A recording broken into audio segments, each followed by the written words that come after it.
Kimberly Martin, also on ESPN's Get Up. Same question as we heard Mike Tannenbaum. Who will win the AFC North? Here's Kimberly Martin.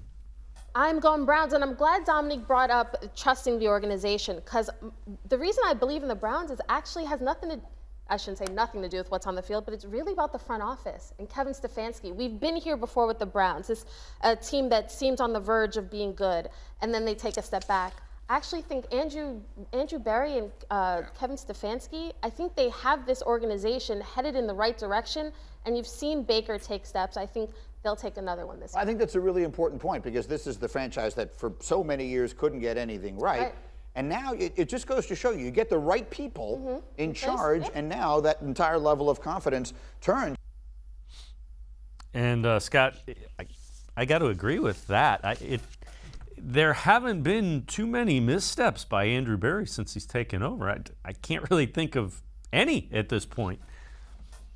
No, he's done a great job, and again, in trying circumstances a year ago, right? He and Kevin Stefanski had to deal with having the season during that pandemic. It was completely different. Both their first year on the job. I thought Andrew Berry walked into a really good situation, talent-wise.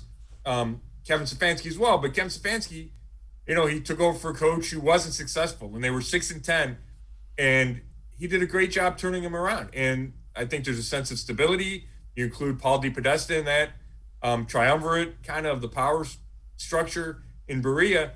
And you're right. There haven't been a lot of missteps since Andrew Berry took over. It feels like he continues to build on the strong roster that he took over, and with some big moves. Last year was about supporting Baker Mayfield with Jack Conklin and Austin Hooper and Jedrick Wills in the draft. And this year it was a defensive overhaul.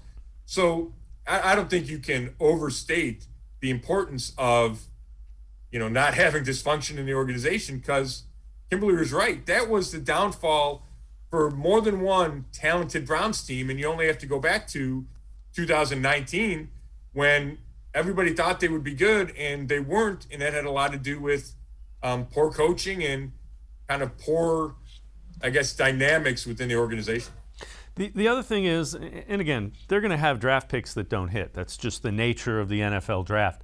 But when you start getting late-round picks like a Donovan Peoples-Jones, like a Demetric Felton, who look like they can contribute, that's a sign that there is a system, and you know your system, and you know what you're looking for. And that's why teams like the Steelers and the Ravens seem to always hit on those 4th, 5th, 6th, and 7th round draft picks. Yeah, that's a really good point. And I do think, they talk so much about alignment, and I think maybe people roll their eyes, but it's legitimate and it's important, because the front office has to listen to the coaching staff. And okay, this is what we're looking at for in a player, and a player at each position. And the coaching staff has to trust the front office to listen and go get those kind of guys. And that wasn't always the case. You talk about John Dorsey and Hugh Jackson. We're not on the same page. And we can go back, through the litany. But these guys are on the same page. And I feel like there is systems in places, and it starts with the coaching staff. And they say, this is what we're looking for. We're looking for offensive linemen that can get out and run in the wide zone scheme. And Andrew Berry's going to go find those type of guys.